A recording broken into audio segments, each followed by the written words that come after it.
Olá, meus amados, a graça e a paz do Senhor estejam com todos.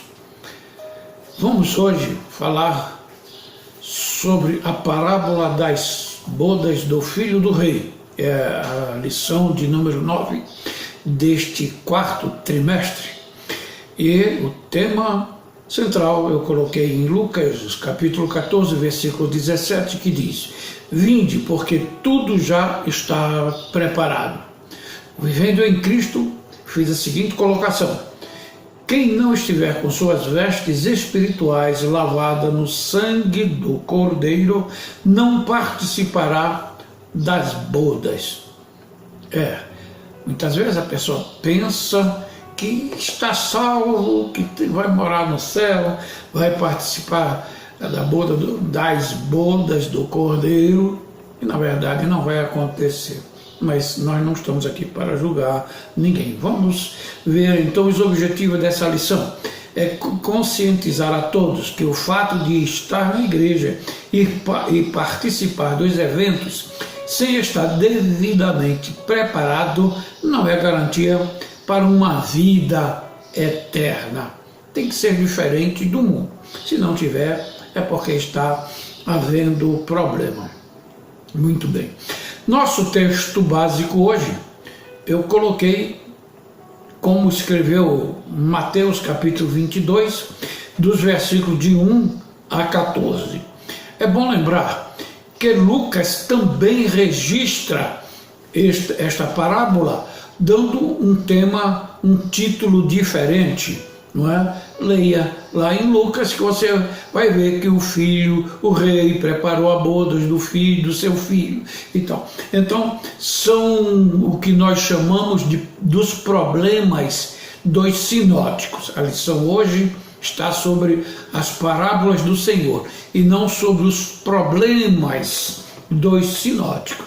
Como sempre, você leia em casa com bastante calma esse texto muito importante.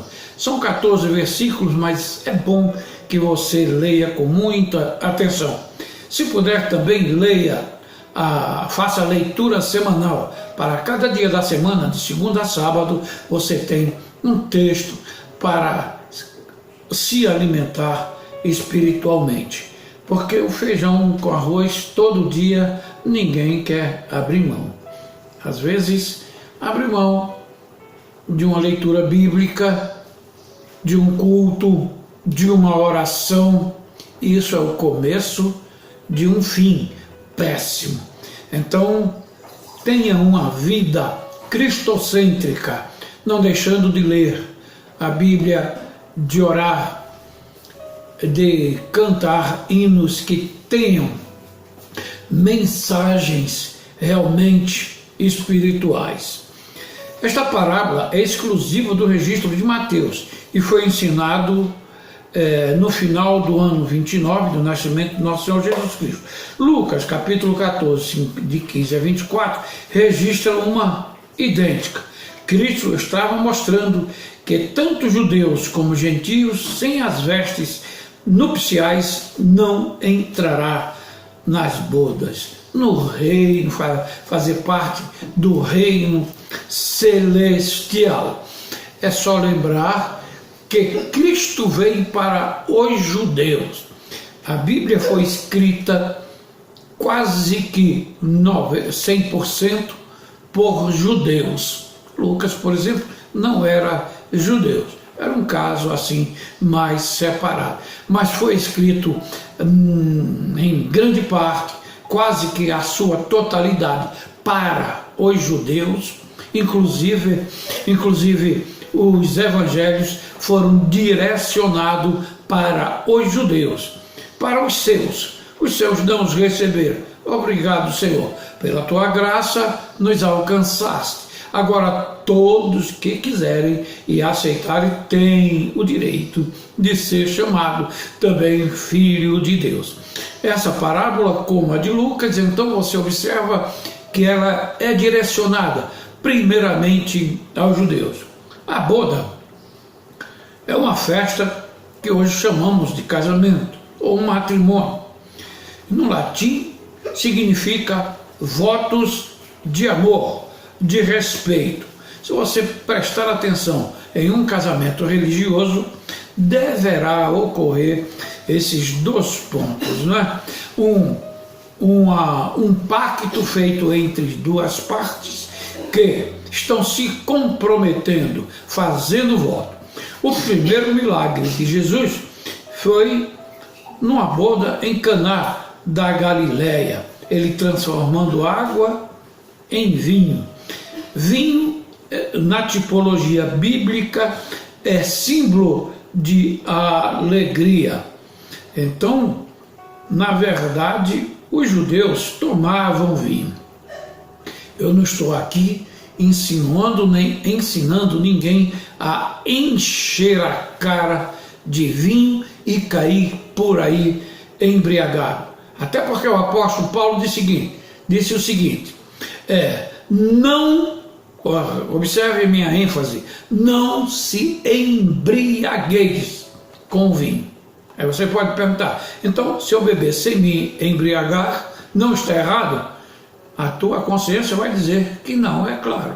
Não se embriagueis com vinho em que há contenda, mas enchei-vos do Espírito, é o que o apóstolo dá a orientação à igreja daquela época. E Jesus transformou aquela que seria somente uma água, era uma água, transformou em vinho, porque sem a alegria de um casamento fica muito triste, fica muito feio.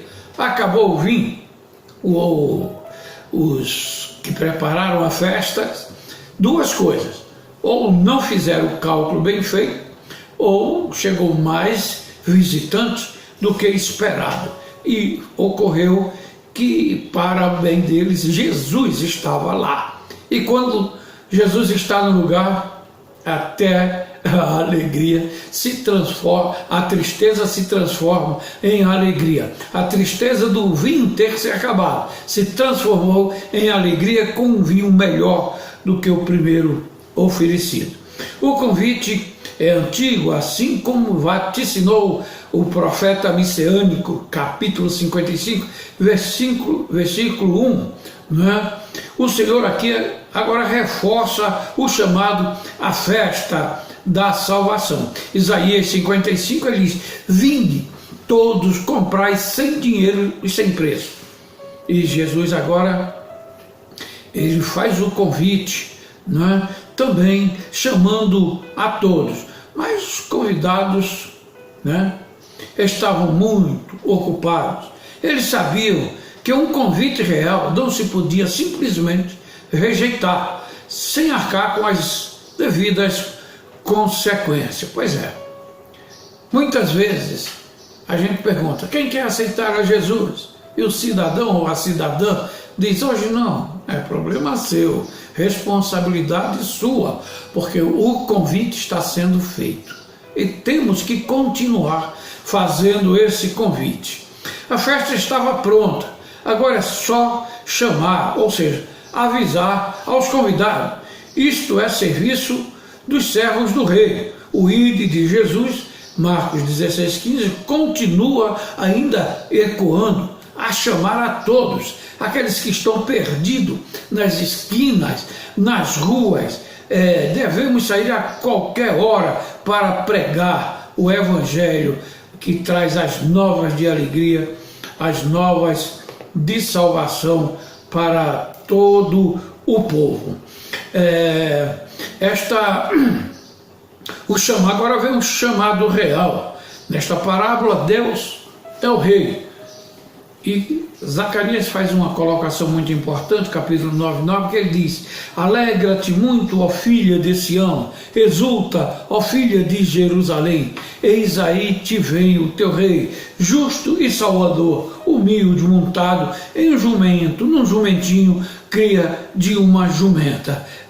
Meus irmãos, a coisa aconteceu exatamente. Zacarias faz esta profecia e vem se cumprir exatamente em Jesus de Nazaré, não é? O Filho é Jesus, João 3,29, Marcos 2,10.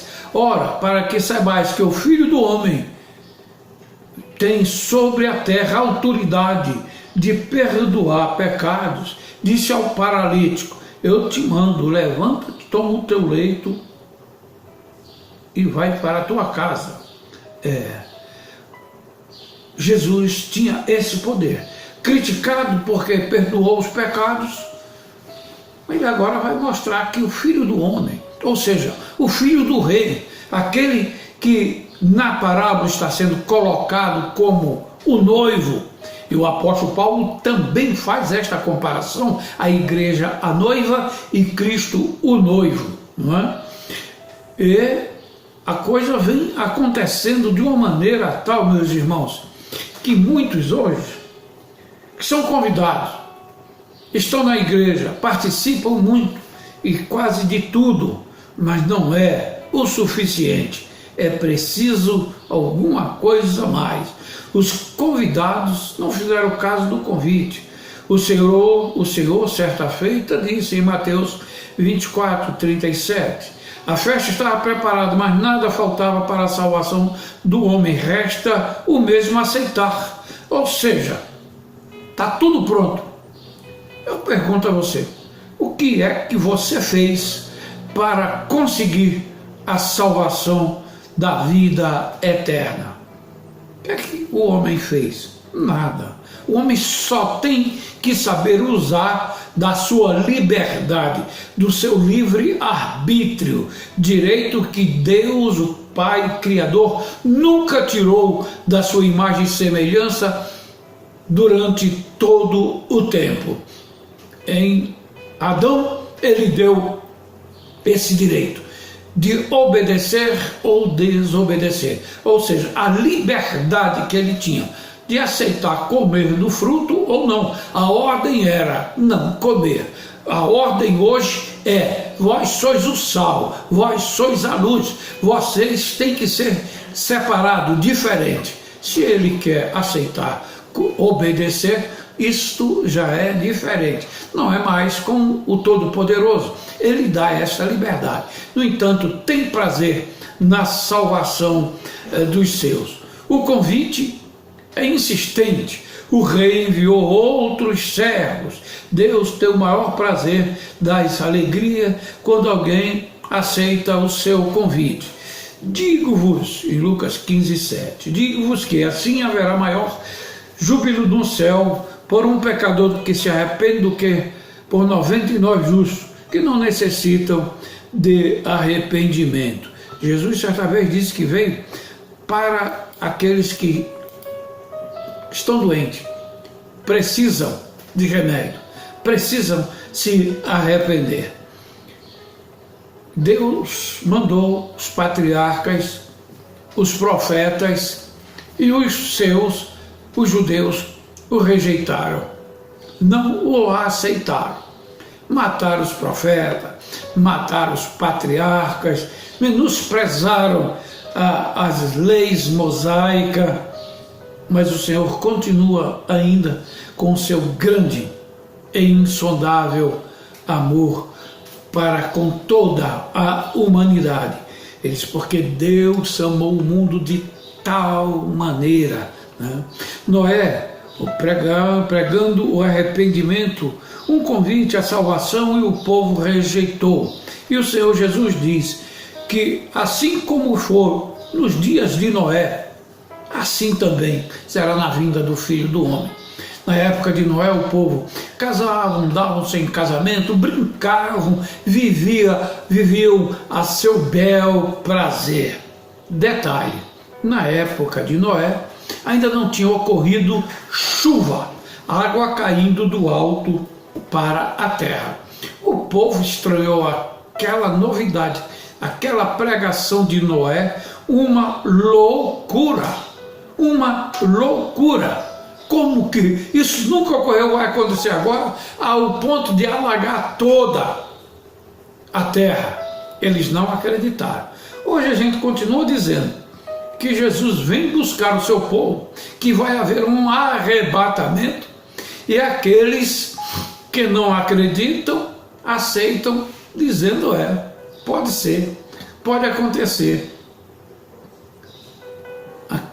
A incredulidade, a desobediência continua. Israel rejeitou o pai durante todo o seu período de teocracia. Não satisfeito com Deus falando diretamente com eles, eles pediram um rei a Samuel. Está no primeiro livro do profeta, capítulo 8, versículo 7. E o Senhor concedeu o direito. Vocês querem um rei? Terão um rei. Foi o primeiro rei, Saul. Vocês viram, conhecem a história e viram o que aconteceu. Eles rejeitaram o filho no seu ministério terrestre, mas aos seus concidadãos o odiavam e enviaram após ele uma embaixada dizendo: não queremos que este reine sobre nós. Pois é, eles não querem. Na parábola e tanto nos escritos de Lucano, eles maltrataram aquele enviado pelo rei. Bom, a reação foi enérgica, clara. Hoje podemos e temos que estar dando muito glória a Deus e aleluias, porque nós, gentios, aceitamos a graça salvífica através do Espírito Santo que nos convenceu dos nossos pecados. Eles rejeitaram a ação do Espírito Santo, os judeus. Não os critique, porque eles não tinham consciência do valor do Espírito Santo, hoje considerado, chamado por nós, como a terceira manifestação pessoal da Santíssima Trindade.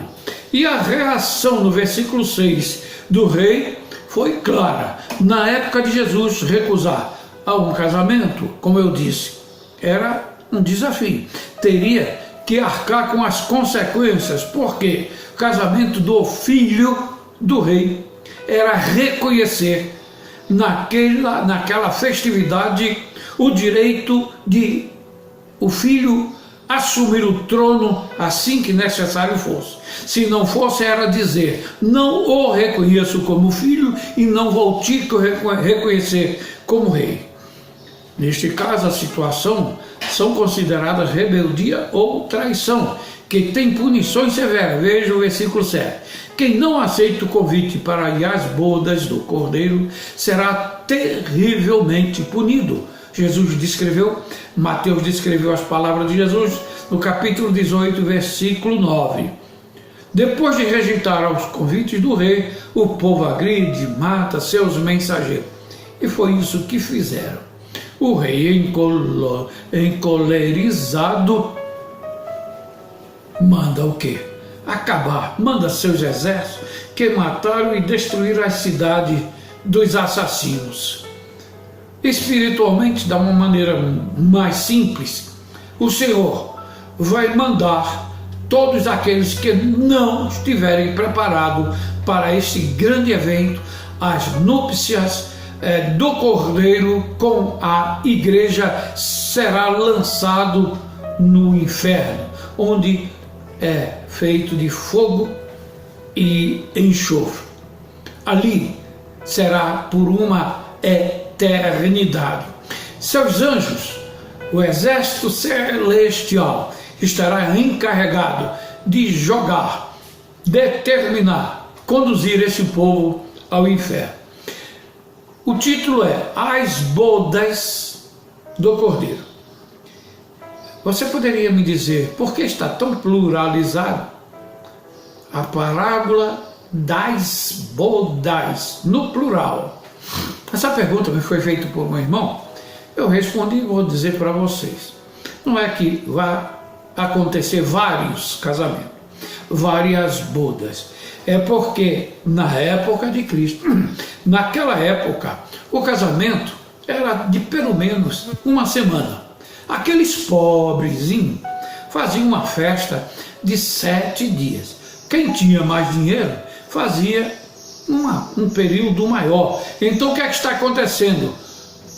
as bodas, são as festas, primeiro dia de festa, segundo dia de festa, terceiro dia, sexto, sétimo, e enquanto tem convidado e dinheiro, os pais mantêm aquela festa. Daí, esta maneira pluralizada. A todos que encontres, era o convite. Agora é estendido a todos. Mais uma vez, sem distinção de classe. Os importantes tinham sido convidados. Os religiosos, aqueles que se consideravam donos da verdade, eles rejeitaram. E a festa até que ia bem. Todos os convidados se divertindo, alegres. Aí o dono da festa sai para cumprimentar, receber seus convidados. E de repente, um com trajes bagunçados, não dignas da festa real, do casamento do herdeiro do trono. O rei o aborda e educadamente pergunta: amigo, como entraste aqui, não tendo vestes nupcial? Aquele cidadão não soube o que responder. Da supervisão de Deus, ninguém escapa. Deus vê tudo, conhece tudo. Lá no Apocalipse, ele diz: conheço as tuas obras. No Gênesis, ele via tudo o que acontecia. Adão, quem disse para você que você está nu? Deus conhece tudo que nós fazemos ou não fazemos, ou negligenciamos. A omissão é pecado. Se você tem chance de fazer o bem, se você tem chance de orar por alguém, se você tem oportunidade de transmitir uma palavra, um louvor ao Senhor e não faz, me desculpe, você está pecando. Isto é omissão. E eles ali tiveram esse problema. E foi um triste fim. Este servo aqui são diferentes dos demais da parábola. São os anjos a serviço de Deus, que formam seus exércitos, executam suas ordens. Hebreus 1,14. Não são todos eles espíritos ministradores enviados para o serviço a favor dos que hão de herdar a salvação? E o Salmo 104 e o versículo 4 também fala. Em outras palavras, os anjos do Senhor estão em volta acampados em volta daquele que amam e temem ao Senhor. Pode até alguém estar na igreja, mas pode não ser o escolhido. Muitos são chamados, poucos escolhidos. Aquele cidadão, ele representa um grande grupo que está em uma reunião religiosa, em um evento religioso, de qualquer nível, que congresso, festa, ou uma que você pode chamar de uma pequena igreja. Por que você diz assim, uma pequena igreja? Uma igrejinha ali que tem 10, 15 membros. Olha, lá no dia de domingo não reúne nem 20 pessoas. Para você pode ser uma pequena igreja, para o Senhor pode ser uma grande igreja. E a recíproca é verdadeira. Você chega numa igreja que eles chamam hoje de catedral, o termo está um tanto deturpado, que vem de cátedra, uma especialidade acadêmica. Bom, deixa isso, depois eu explico. E a igreja está superlotada, a catedral está superlotada. Aí você diz: que igreja grande. Possivelmente o Senhor olhe assim e diga como disse para o povo de Laodiceia: vocês pensam que são ricos, mas são pobres. Vocês pensam que se vestem bem, mas vocês andam nu. O Senhor vê e julga a cada um de nós diferente.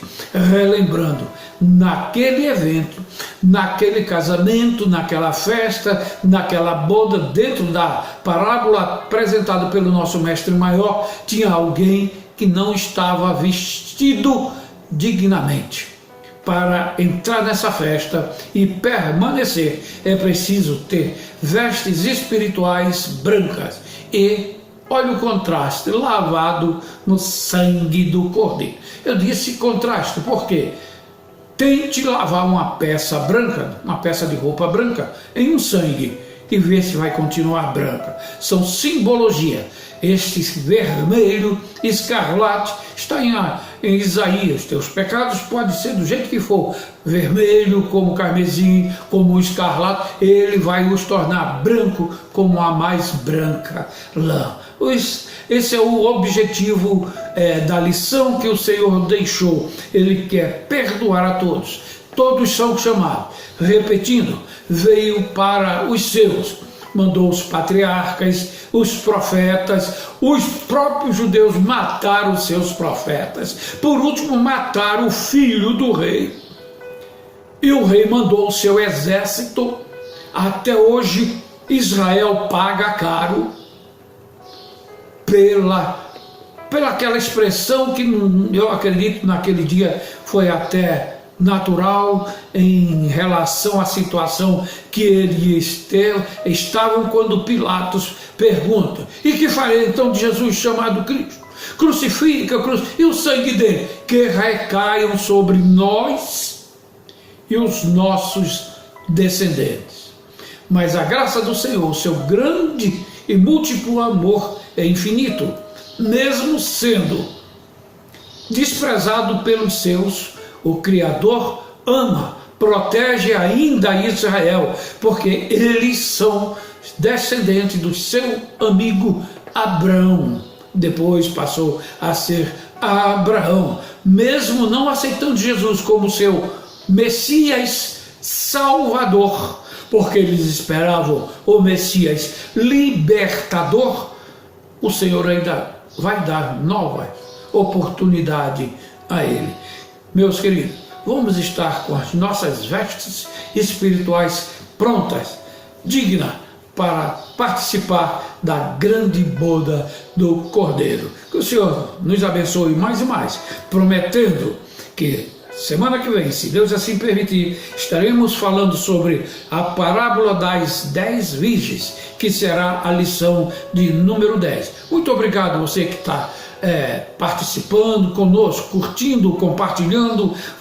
Eu considero você que compartilha um evangelista internauta, ou seja, você está mandando mensagem que para você pode ser normal, pode não ter, às vezes, nem te acrescido alguma coisa, mas para alguém vai servir. Isto porque eu falo, porque o Senhor diz que a sua palavra, quando vai, ela não retorna vazia, ela alcança o seu objetivo. Que o Senhor Deus nos abençoe mais e mais.